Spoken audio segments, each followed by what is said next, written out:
Hello students, welcome to EPG Pathshala. I am Dr. Parul Sharma, working as senior demonstrator from AIMS. Today we are going to discuss about module pharmacophore modeling, which comes under paper bioinformatics. So by the end of this presentation, we'll be able to achieve a few objectives. What are these objectives? First, we need to understand what a pharmacophore model is. Second, we need to understand what are its application in the drug discovery process. Then, what all softwares are available and useful softwares which we can use for pharmacophore modeling, with details of pharmacophore task specifically in Discovery Studio, its advantages and its limitations, and a few successful stories. According to IUPAC definition, we can describe a pharmacophore model as an ensemble of steric and electronic features that is necessary to ensure the optimal intermolecular interactions with a specific biological target. What it does, it triggers or blocks its biological response. So typically, pharmacophore features include hydrophobic, ring aromatic, hydrogen bond donor, acceptor, positive ionizable, and negative ionizable features. So I would like to show you a picture here. The following picture shows a typical pharmacophore model, basically a 3-chemical feature pharmacophore model and their 3D location constraints. As you can see in the picture, hydrogen bond acceptor is shown in green color and hydrogen bond donor is shown in pink color, and a ring aromatic feature is also shown in black color. So the 3D arrangement of important functional groups which are important for binding are shown in 3-dimensional space. It actually defines the relative position and directionality of the binding groups. The active conformation is mainly considered to build a pharmacophore model, and it eventually leads to the drug discovery process. Basically, there are 2 types of pharmacophore models. One is structure-based and the other is ligand-based. In structure-based pharmacophore modeling, it works with the protein-ligand complexes and the protein structures, provided the active site information of the protein is known. Another is ligand-based approach. So it is carried out by making use of common chemical features from a set of known ligands, which are important for interaction at the active site of the receptor. So hydrogen bond acceptor feature. This feature is basically defined on the basis of hybridization on the atom and charge. For example, nitrogens with sp or sp2 hybridization having a lone pair and a charge less than or equal to 0, sp3 oxygens or sulfurs with a lone pair and charge less than or equal to 0, and non-basic amines that have a lone pair. They can all act as hydrogen bond acceptor. Hydrogen bond donors can be those hydroxyls that are non-acidic in nature, thiols, acetylenic hydrogens. Then there are hydrophobic centers.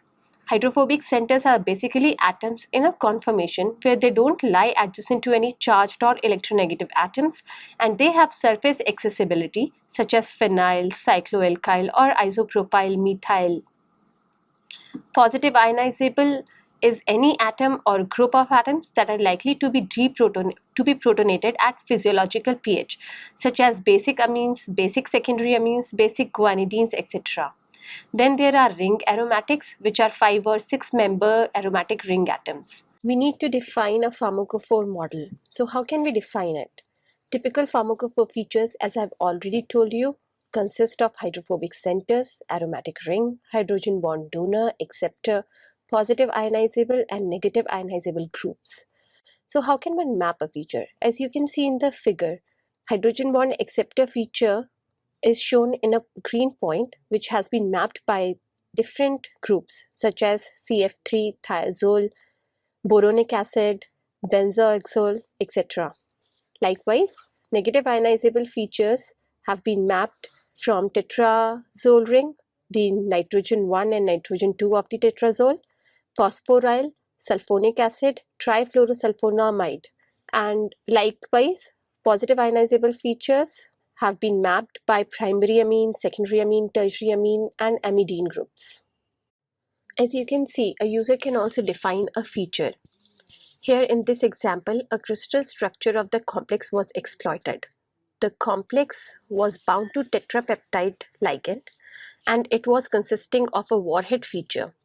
3D structures of many inhibitors were known for many tetrapeptides, and from all these tetrapeptides, this warhead feature was particularly extracted and was mapped. modified feature was then built and added into the dictionary of Discovery Studio. So we talk a lot about drug. So basically how a pharmacophore is related with a drug. A drug molecule possesses functional groups located in three-dimensional space that holds the functional entities in a distinct geometrical arrangement, which enables the molecule to bind specifically to a targeted biological macromolecule, usually the receptors. So the structure of the drug molecule thus permits a desired biological response, which should be beneficial, like by inhibiting any pathological process, and which ideally prevents binding to other untargeted receptors, thereby minimizing the probability of toxicity.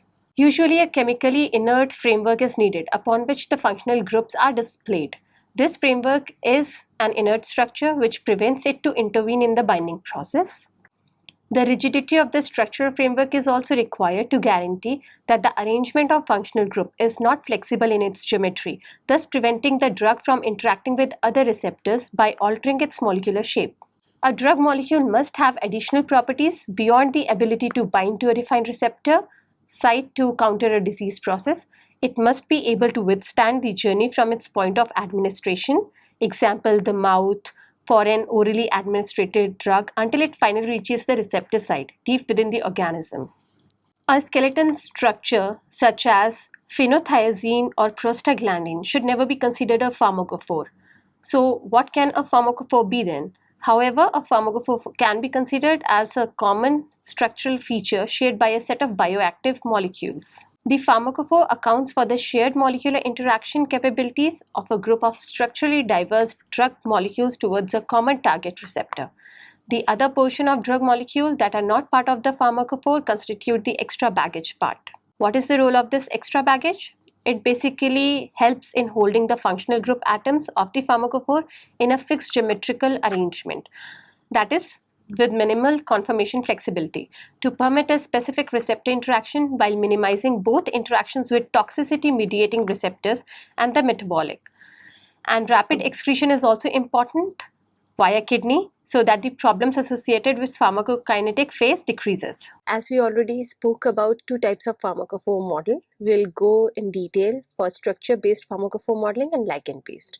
So first we need to see what structure-based pharmacophore modeling is. First we need to analyze the complementary chemical features of the active site and their spatial relationships. So for structure-based pharmacophore modeling, you either need a macromolecule ligand complex or only a macromolecule complex. Programs are available that can be used for structure-based pharmacophore method, which uses the protein ligand complex information. Programs are given like Ligand Scout, Pocket V2, grid-based pharmacophore model, etc. And which only uses the protein structure active site information. You can use Discovery Studio for the same. Here in the picture, the gray spherical spheres are excluded volumes. I'll come into detail of the excluded volume as well in the later slide. Although we do use structure-based pharmacophore modeling approach, but it has its own disadvantage. As if we use the pharmacophore model for free protein, that is without ligand, it can derive too many chemical features which are not even prioritized. Second, the pharmacophore model composed of too many chemical features, for example, generally greater than 7 chemical features, is not suitable for practical applications such as 3D database screening and so. It also doesn't reflect the QSAR model. On the other hand, we can also use ligand-based pharmacophore modeling. This is advantageous over structure-based approach. Usually, it can be used in the absence of a macromolecule target structure. So we consider set of ligands and the common chemical features from 3D structures from those ligands are extracted. There are two main steps which are involved in ligand-based pharmacophore modeling. One is conformational space for each ligand in the training set. It needs to represent conformational flexibility. Second, we'll align the multiple ligands in the training set, and then we'll determine the essential common chemical features to construct a pharmacophore model. So common feature pharmacophore generation is one protocol which can be used in Discovery Studio and which generates pharmacophores that are common to a set of active ligands. 3D QSAR pharmacophore generation is another method which is more advanced and accurate method of generating pharmacophore model. There's a protocol in Discovery Studio goes by the name common feature pharmacophore generation, which uses hip-hop algorithm. What it does, it first identifies the configuration or three-dimensional spatial arrangement of chemical features that are common to molecules in a training set. Then a pruned exhaustive search identifies that conformation, starting with small set of features and extending them until no longer larger common configuration is found. Training set members are then evaluated by the ability to adopt a conformation which can allow those features to be superimposed on a particular configuration. Also, in hip-hop algorithm, one can describe if we want complete or partial mapping of molecules to the pharmacophore, which allows us to generate more diverse pharmacophores. Later, the resultant pharmacophores are then ranked. The ranking is a measure of how well the molecules map onto the proposed pharmacophore and how rare the pharmacophore model is. If a pharmacophore model is less likely to map to an inactive compound, it will be given a higher rank, and vice versa. So in methodology, we can also describe or define active, moderately active, or inactive molecules on the basis of their activity values. We can also indicate how many features are allowed to miss for each molecule. Pharmacophore scoring is also important. The quality of the mapping is indicated by the fit value when a ligand and a pharmacophore is compared. A higher fit value means there is a perfect mapping of features which would later result in a fit value equivalent to the sum of weights of the features in the pharmacophore. The computed fit value depends on two parameters, the weights assigned to the pharmacophore features and how close the features in the molecule are to the centers of the corresponding location constraints in the pharmacophore. Importance of the feature relative to other features is determined by weight on the feature. Ligand pharmacophore mapping is important to calculate the fit value. Various ligand conformations are considered and set of mappings between the pharmacophore features and matching features in the conformations are calculated. Either all the features or only a number of features could map on the ligand based on the requirement. The distance between the pharmacophore features and the mapped atoms on the ligands are then minimized. This process is called fitting. Fitting is done using the algorithm published by Kapsch. There are three types of fitting methods used in the application. One is rigid, then flexible, and then none. What happens in rigid fitting? The conformations are held rigid and the best fit is computed using Kapsch algorithm. In flexible fitting, the conformations are manipulated little within a specified energy threshold to minimize the distances between pharmacophore features and mapped atoms on the molecule. In non-fitting, no manipulation of the conformation is done and no Kapsch fitting is done either. Instead, the fit value between the pharmacophore and the ligand is computed as it is. Conformations with the best fitting mappings are then returned. There is a mathematical equation which describes the fit. It is given as SSEF, which is equal to sum over location constraint C on F of distance C, T is radius of location constraint. A pharmacophore model can be influenced by adding excluded volume on fitting score. What do we mean by excluded volume? As the name itself suggests, excluded volume is defined as the volume surrounding an object which is excluded to any other object. In terms of pharmacophore modeling, excluded volume defines the volume which is inaccessible to ligand. It defines a region of the pharmacophore which cannot have any topology because that might sterically interrupt the receptor.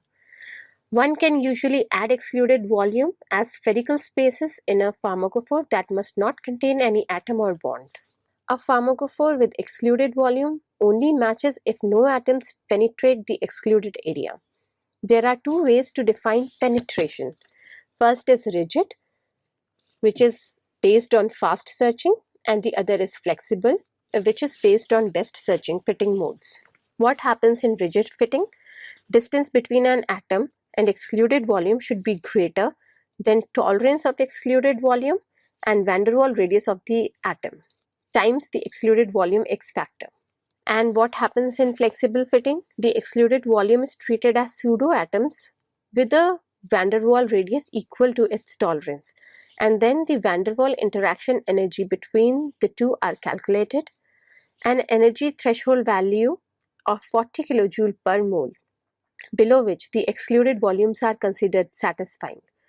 During optimization process, positions of the atoms of molecules takes the best geometry implied by its fit score, where excluded volume van der Waal energy is below the threshold, usually which is 40 kJ per mole. Scoring can be done by shape scoring as well. A set of 3D coordinates define a shape query with a corresponding radius. These points are the center of atoms in the template molecule with radius depending on the atom type. Shapes then can be constructed from a single conformation of a template molecule. Shape matching is done using shape similarity search. That is, a shape query is defined as a volume in space, which is the union of set of spheres. Usually, during a search, each candidate molecule is converted to a similar volume. The two volumes are then aligned and their intersection and unions are approximated. Similarity of the shape query of molecule is equal to the volume of intersection and the volume of union of aligned shapes. Similarity tolerance or threshold value is then set, according to which a hit may have less or more volume that protrudes from the shape. As we have already spoke about hip-hop algorithm, which is a ligand-based pharmacophore modeling approach, we should also talk about catalyst hypogen algorithm, which is best available 3D QSAR method for ligand-based pharmacophore modeling. To understand the 3D QSAR approach, we first need to understand QSAR, which forms the basis of catalyst hypogen algorithm.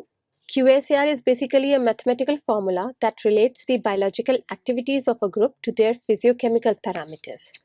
Those parameters are lipophilic, polarizability, electronic, steric, and other parameters. Under lipophilic parameters, partition coefficient and pi substitution constant are there.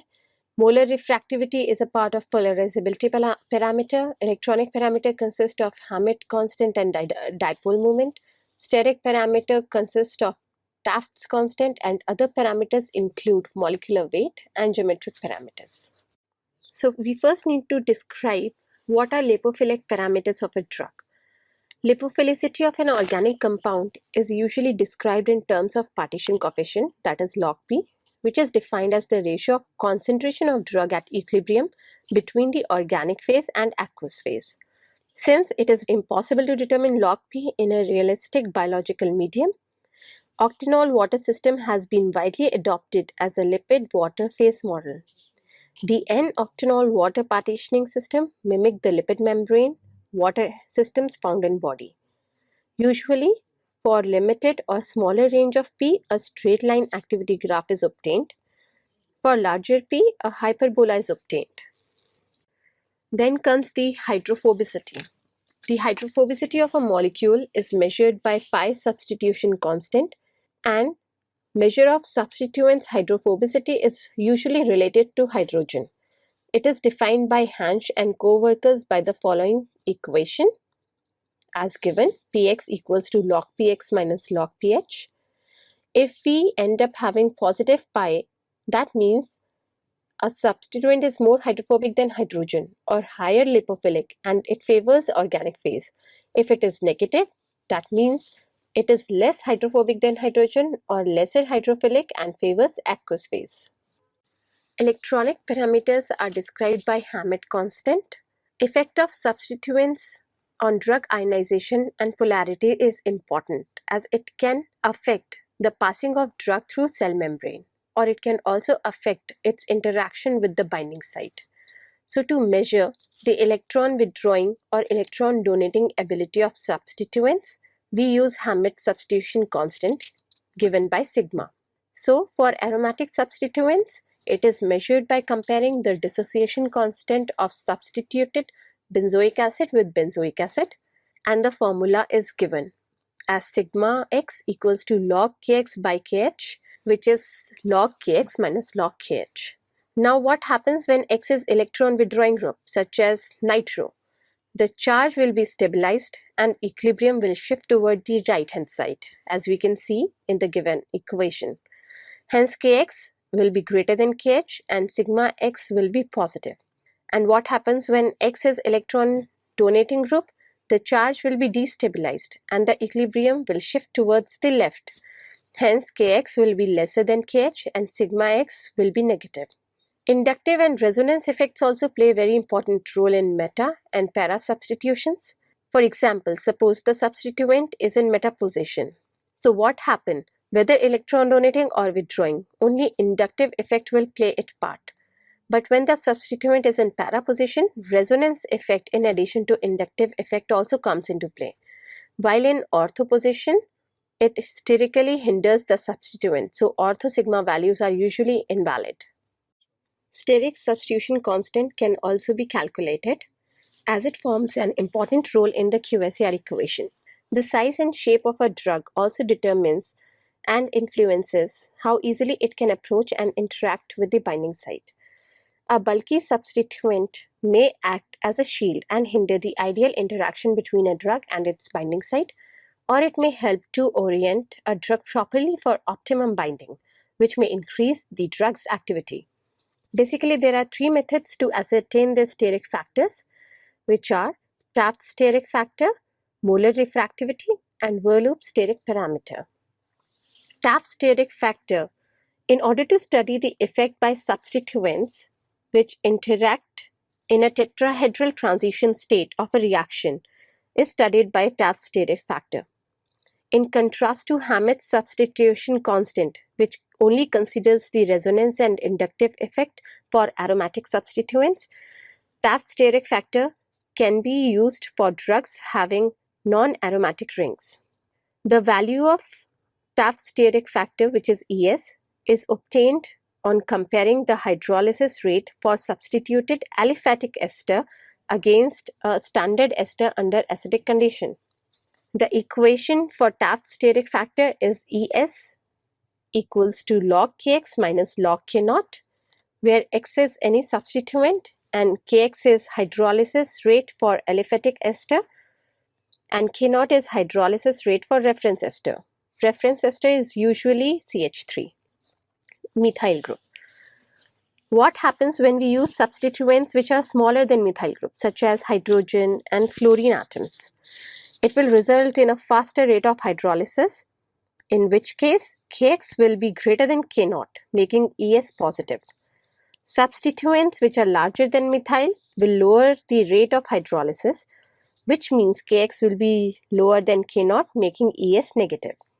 Major disadvantage of ES value is that they are measure of the intramolecular steric effect, while drug interacts with target binding site in intermolecular manner.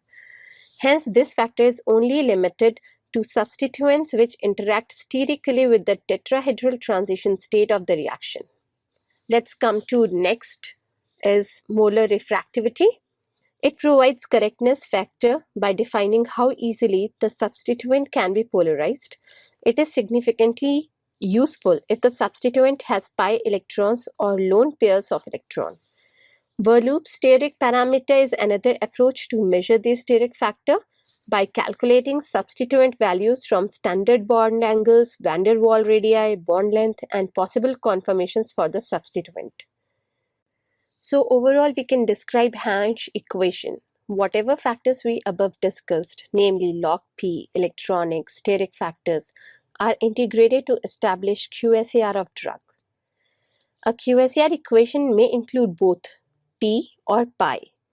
Overall molecule's hydrophobicity is measured by P, whereas pi identifies specific regions of the molecule which may interact with hydrophobic regions in the binding site. If the range of hydrophobicity value is limited to a smaller range, then equation will be linear. If log P values spread over a larger range, equation will be parabolic. In order to get best fitting, the constants are determined by computer software. The various features of Hansch equation tells us about the behavior of a drug molecule, such as pi is indicative of a substituent's contribution to solubility behavior of a molecule.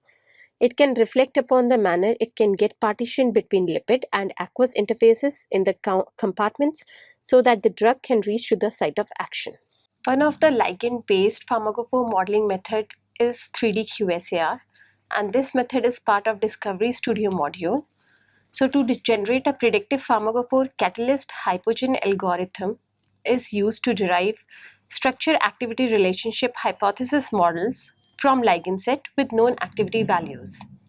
Basic difference between QSAR and 3D QSAR is that the descriptors are derived from ligand alignments or by how well ligands fit a pharmacophore rather than the molecular features. Several methods are available to generate 3D QSAR models. One example computes steric and electrostatic fields and correlates them with activity. The generated 3D QSAR models are based on how well a series of ligands fit onto a pharmacophore. The better a ligand fits onto a pharmacophore, the more active its predictive to be. 3D QSAR protocol in DS using hypogen algorithm is described in this workflow. First, what happens? We generate and validate 3D QSAR pharmacophore with a training set and a test set. Two important properties should be there, active and uncert. We define active as ligands tested biological activity and uncert as uncertainty in the activity value, which defines which ligand in the set are active or inactive. Then we will analyze the generated pharmacophores on the basis of alignment and cost analysis. Finally, we'll design a 3D pharmacophore model and we will statistically validate it. Cost analysis is important. If the configuration cost is less than 17, that means the model is statistically sound. The total cost should be close to fixed cost and away from the null cost. And correlation coefficient should also be close to 1. Lower RMS value and lower error values are mostly used. How does a 3D QSAR work by generating predictive pharmacophores? It is shown here. The better a ligand fit a pharmacophore, that is, the more features that map and the closer they are to the feature centroid, the more active it is predicted to be. Three phases are involved in generating predictive pharmacophores. One is constructive phase, subtractive, and optimization phase. Constructive phase is very similar to hip-hop algorithm. The idea is to generate pharmacophores which are common to the actives in the training set. The algorithm identifies the lead compounds, including the most active compound, whose activities satisfy the following condition, which is MA multiplied by uncertainty MA minus A divided by uncertainty of A. MA is activity of the most active compound, UNC is uncertainty of the compound, and A is activity of the compound in question. Now comes the subtractive phase. In this step, those pharmacophores are removed from the dataset that are not useful. The generated pharmacophores are inspected, and if they are common to most of the inactives, they are removed from consideration. So for that, firstly, we need to discuss or describe what the inactive compounds are. If the activity of the compounds is 3.5 orders of magnitude greater than the most active compound, the compound will be considered as inactive. So the inactivity, the subtractive phase uses the following equation to identify the inactives from the dataset. Then comes the optimization phase. In this step, the simulated annealing algorithm is applied to make small changes to the pharmacophores created in the above phases to improve the score. This step includes selecting a new pharmacophore from list of possibilities, rotating a vector, feature, adding or removing a feature, but at each step, error is calculated and errors in the activity and a threshold is set. When the errors are below those threshold, those pharmacophore models are accepted for the changes made. So when all this is done, we generate a lot of data. How do we understand this data? Usually cost analysis is carried out to understand, and cost analysis includes weight cost, error cost, configuration, null and fixed cost.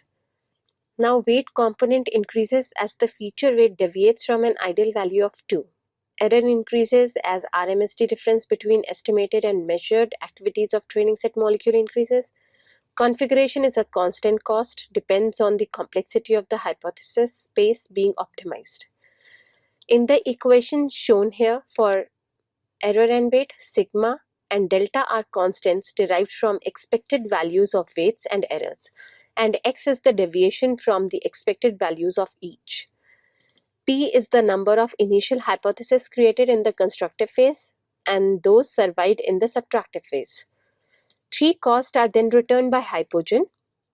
Those are hypothesis cost, fixed and null cost. Difference of more than 60 bits between total and null hypothesis cost signifies greater than 90% probability that the model is a true representation of the data.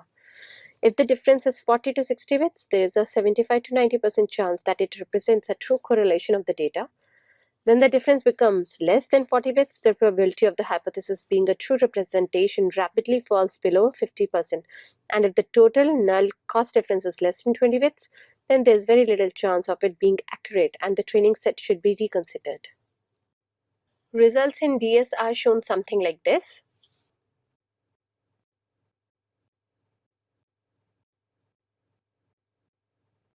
Now, after all that is done, we need to compare and cluster pharmacophores in Discovery Studio. So to compare the pharmacophores, 2 pharmacophores can be aligned and mapped using catalyst. Root mean squared error is calculated. Then we can cluster the pharmacophore. Number of equations are used for clustering, which are given. Pairwise RMS fits were performed. Pharmacophore model-based virtual screening then can be carried out to identify hits from various databases. So this is a basic workflow which is showing here. Best pharmacophore hypothesis is taken as a template. Then various databases are searched like NCL, Zinc, PubChem, Maybridge, etc. Compounds that mapped all the features of the best pharmacophore models are then extracted. Usually a fit value greater than 8 is considered. ADMET filtration is done, Lipinski rule filter is applied, and then we can dock those ligands to the protein molecule. So apart from the 2 well-established methods, one method is also there for pharmacophore building, which is pharmacophore-based de novo design. In contrast to pharmacophore-based virtual screening, de novo approach is used to create completely novel candidate structures that fulfill the requirements of a given pharmacophore. Nulead is one such example. Here, the input used is disconnected molecular fragments that are consistent with the pharmacophore model. And then those disconnected fragments are then linked together using linkers, which could be chains or rings, etc. The major shortcoming of this method is that it sterically forbidden regions of the binding site, which is not considered. It can handle pharmacophore with functional groups as features, but not abstract chemical features. Compounds might be difficult to synthesize. Another program is PHDT, which uses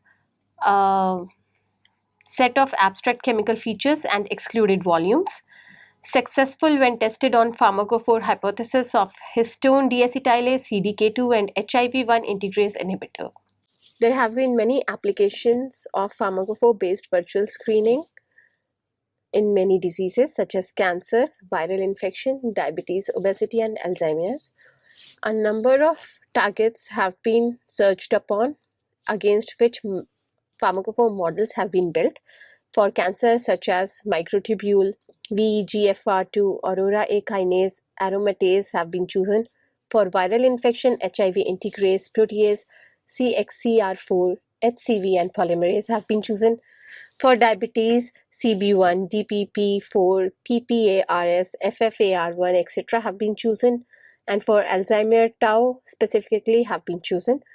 And many programs are used to identify pharmacophore model and to identify hit molecules using pharmacophore modeling approach, such as Hex, Autodoc, Catalyst, FlexPharm, Gold, Discovery Studio, Glide, Phase, Comfa, etc. So students, let us summarize what we have studied so far in this module. First point is that pharmacophore approaches have become main tools in drug discovery and is very successful concept in medicinal chemistry. It can be improved further to derive more accurate pharmacophore models by better handling the ligand flexibility and more efficient molecular alignment algorithms. Major obstruction in drug discovery should be worked upon, such as lower efficiency and poor effect of pharmacophore-based virtual screening. Synergistic approach of combining pharmacophore and other molecular modeling applications such as docking can be used to further improve the pharmacophore-based methods. De novo drug design could be used to build completely novel hit compounds.